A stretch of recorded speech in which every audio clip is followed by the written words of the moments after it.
Assalamualaikum warahmatullahi wabarakatuh. Nama saya Zahratun Hairunisa, NIM T 2019-4110. Di sini saya akan menjelaskan tentang ruang lingkup program pengembangan pembelajaran IPA MISD. Ruang lingkup program pengembangan sains tercermin pada pengertian dan batasan yang terkandung dalam sains itu sendiri. Ruang lingkup dapat dianalisis berdasarkan bidang pengembangan atau kemampuan. Topik-topik umum yang biasa digunakan dalam pembelajaran sains di sekolah dasar yaitu kajian tentang binatang, matahari dan planet, kajian tentang tanah, batuan dan pegunungan, kajian tentang cuaca dan musim. Topik yang terkait dalam ilmu biologi yaitu botani, zoologi, ekologi yang meliputi kajian tentang tumbuhan, binatang atau hewan, hubungan antara tumbuhan dan hewan, hubungan aspek kehidupan dengan lingkungannya. Ditinjau dari bidang pengembangan atau kemampuan yang harus dicapai, terdapat 3 dimensi yang semestinya dikembangkan oleh peserta didik, yaitu kemampuan terkait penguasaan produk sains, penguasaan proses sains, dan penguasaan sikap-sikap sains. Arah pengembangan program pembelajaran sains sebagai proses yang ditujukan pada perencanaan dan aktivitas sains dapat membantu anak dalam menguasai keterampilan yang terkait dengan cara pengenalan dan perolehan sains yang benar. Assalamualaikum warahmatullahi wabarakatuh. Saya Tania Rahmawati, NIM T 2019-4086. Di sini saya sebagai pemateri kedua akan menjelaskan tentang model-model pengembangan pembelajaran sains untuk anak MISD. Yang pertama, model pembelajaran High-Scope.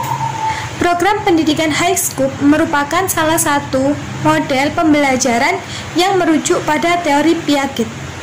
Pendekatan ini menekankan identifikasi terhadap keadaan anak berdasarkan pada tingkatan perkembangan dengan menguji pada pemenuhan kekuatannya. Proyek High-Scope memandang dalam kemampuan dan ketidakmampuan perilaku anak seusia dalam kelompoknya sebagai keterlambatan perkembangan, bukan sebagai penyimpangan. Tujuan dari model pembelajaran High-Scope adalah yang pertama, untuk mengembangkan kemampuan anak dengan menggunakan berbagai macam kegiatan seni dan gerak. Yang kedua, untuk mengembangkan kemampuan mereka terhadap objek berdasarkan konsep pendidikan. Yang ketiga, untuk mengembangkan kemampuan berbicara mereka, dramatisasi, dan kemampuan grafikal yang dipresentasikan melalui pengalaman dan mengkomunikasikan pengalaman mereka terhadap sesama teman atau orang dewasa. Yang kedua, model pembelajaran bermain kreatif. Model pembelajaran bermain kreatif dengan pendekatan pembelajaran konstruktivis merupakan sebuah konsep pembelajaran dengan dasar teori perkembangan anak di mana anak akan membangun pengetahuannya sendiri. Pendekatan konstruktivis memberikan pendidikan yang menyeluruh pada anak usia dini.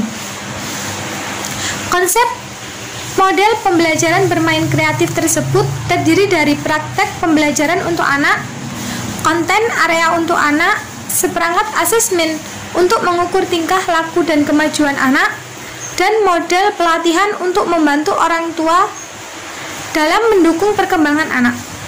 Pembelajaran disusun berdasarkan kepercayaan bahwa anak belajar dengan baik melalui pembelajaran yang aktif, pengalaman langsung, interaksi dengan orang dewasa, kejadian, dan ide-ide lainnya. Yang ketiga, model pembelajaran Montessori. Model pembelajaran Montessori meyakini bahwa pendidikan sudah dimulai ketika anak lahir. Model pembelajaran Montessori mempunyai landasan pemikiran bahwa dalam tahun-tahun awal seorang anak mempunyai sensitive periods atau masa peka. Masa peka dapat digambarkan sebagai sebuah pembawaan atau potensi yang akan berkembang sangat pesat pada waktu-waktu tertentu. Potensi ini akan mati dan tidak akan muncul lagi apabila tidak diberikan kesempatan untuk berkembang tepat pada waktunya. Yang keempat, model pembelajaran Reggio Emilia. Model pembelajaran Reggio Emilia merupakan sebuah model pembelajaran yang mengarah kepada kepentingan dari anak itu sendiri secara seutuhnya.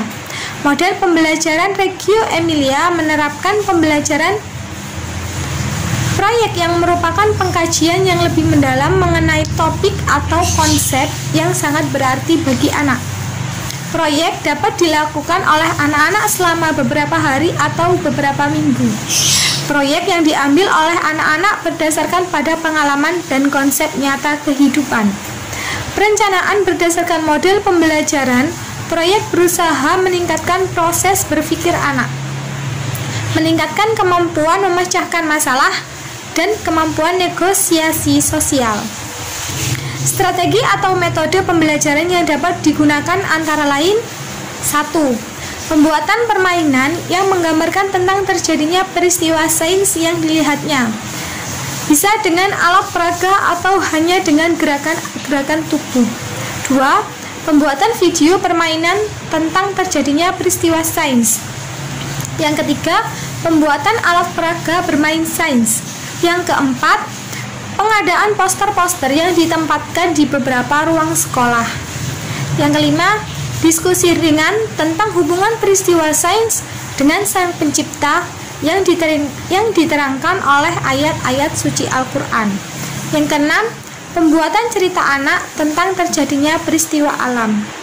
Sekian pemaparan materi dari saya. Selanjutnya akan dilanjutkan oleh pemateri ketiga. Terima kasih. Wassalamualaikum warahmatullahi wabarakatuh. Assalamualaikum warahmatullahi wabarakatuh. Nama saya Muhammad Goni Abdillah Fatah, NIM T 2019-4094. Di sini saya akan melanjutkan presentasi tentang pengembangan unit pembelajaran sains untuk anak MISD. Unit pembelajaran sendiri merupakan bahan atau sumber belajar bagi guru yang dikembangkan berdasarkan hasil analisis kompetensi dasar. Pengembangan unit pembelajaran sendiri diharapkan dapat memberikan pemahaman bagi guru terkait pembelajaran yang berorientasi terhadap keterampilan berpikir tingkat tinggi atau higher order thinking skill. Untuk mewujudkan sumber daya manusia yang berkualitas, pendidik dituntut untuk melaksanakan proses pembelajaran dengan cara mengolah bahan ajar secara pedagogik yang disesuaikan dengan perkembangan intelektual peserta didik. Unit pembelajaran dari sains sendiri terdiri dari beberapa cabang ilmu, seperti biologi, fisika, dan juga kimia.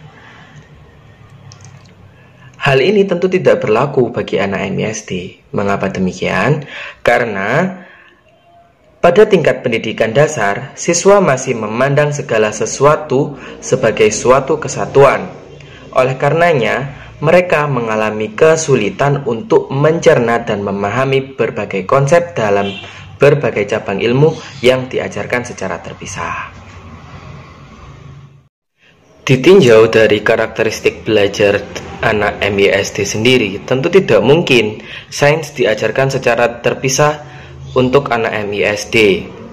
Namun, untuk mewujudkan kurikulum IPA MISD, tentu ini menjadi tantangan bagi pendidik dalam mengajarkan sains yang terpisah-pisah kepada anak yang masih berpikir secara kesatuan. Pembelajaran sains atau IPA terintegrasi merupakan sebuah konsep yang dapat dianggap sebagai suatu pendekatan pembelajaran yang menghubungkan konsep-konsep dalam pengetahuan untuk memberikan pengalaman belajar lebih bermakna kepada peserta didik usia dasar. Pembelajaran terpadu ini bertitik pada suatu tema atau topik yang dekat dengan kehidupan nyata peserta didik. Sebuah tema ini ditentukan berdasarkan beberapa pertimbangan karakteristik dari materi yang akan dikembangkan. Pembelajaran terpadu ini dikatakan lebih bermakna bagi peserta didik karena peserta didik akan memahami konsep-konsep melalui pembentukan konsep itu sendiri dan pengalaman langsung, kemudian menghubungkannya dengan konsep lain yang sudah mereka pahami. Pembelajaran IPA terpadu secara garis besar dibedakan menjadi dua jenis berdasarkan cakupan materinya. yaitu pembelajaran IPA terpadu intradisiplin dan pembelajaran IPA terpadu interdisiplin ilmu. Apa yang membedakan dari keduanya? Yaitu jika intradisiplin ilmu, yaitu pembelajaran IPA itu diintegrasikan dengan cabang-cabang ilmu yang ada dalam IPA seperti fisika, kimia, biologi yang diajarkan secara integrasi. Kemudian interdisiplin ilmu, yaitu pembelajaran IPA yang diintegrasikan dengan berbagai cabang ilmu, baik itu di dalam IPA maupun di luar IPA. Demikian dari saya, terima kasih. Assalamualaikum warahmatullahi wabarakatuh. Saya Nazira Syafa Isma, NIMT 2019-4114. Saya di sini sebagai pemateri keempat.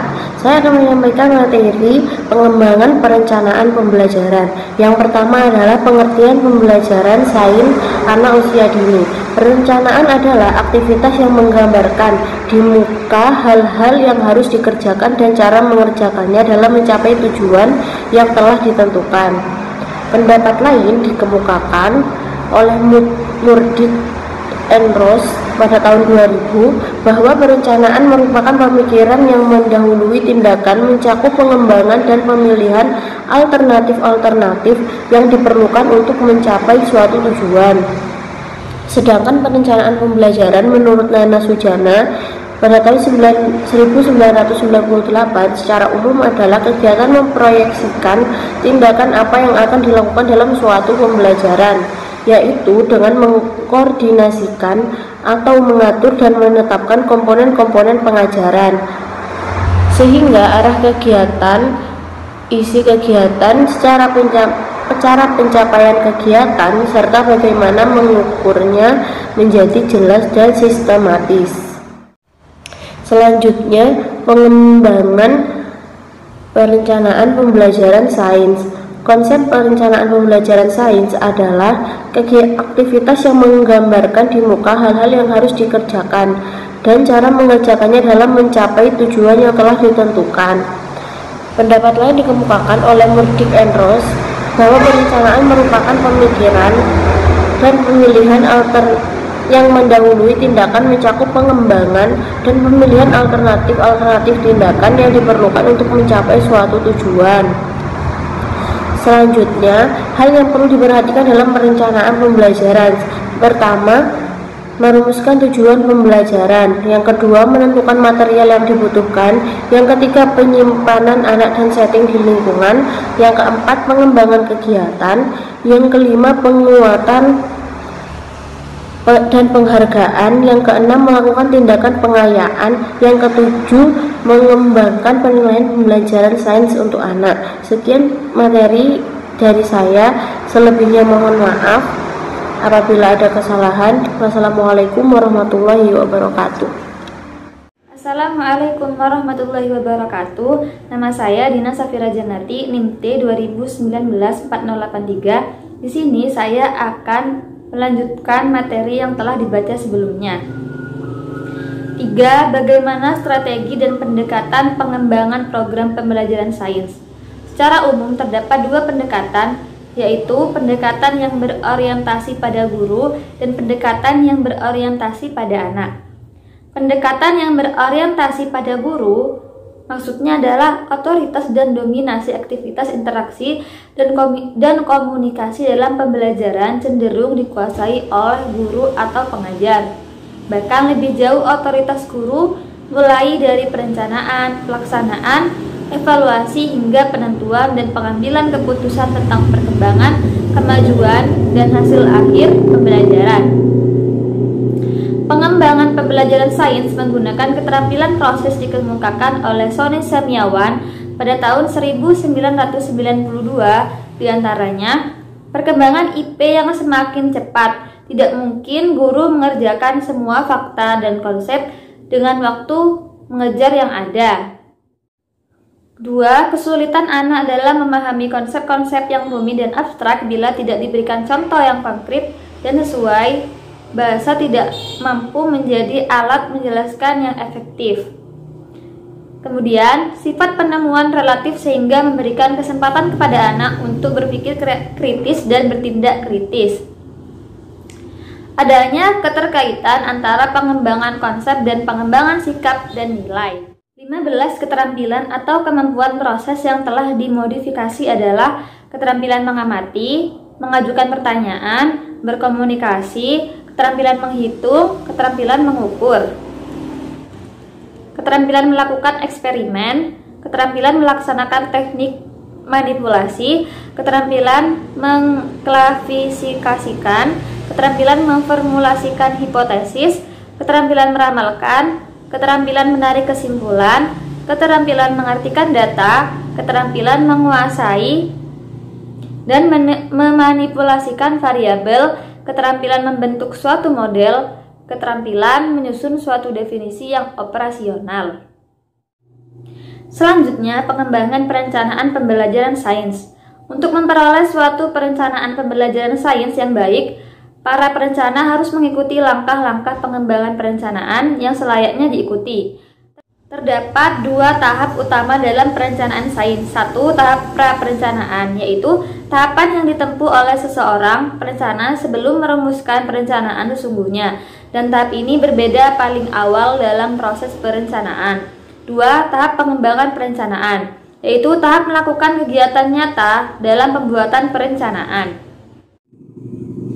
Aktivitas yang dilakukan pada tahap perencanaan diantaranya adalah berpikir. Hal-hal yang harus difikirkan oleh seorang perencana atau guru diantaranya: 1. Mau dibawa kemanakah anak-anak dalam pengembangan sains?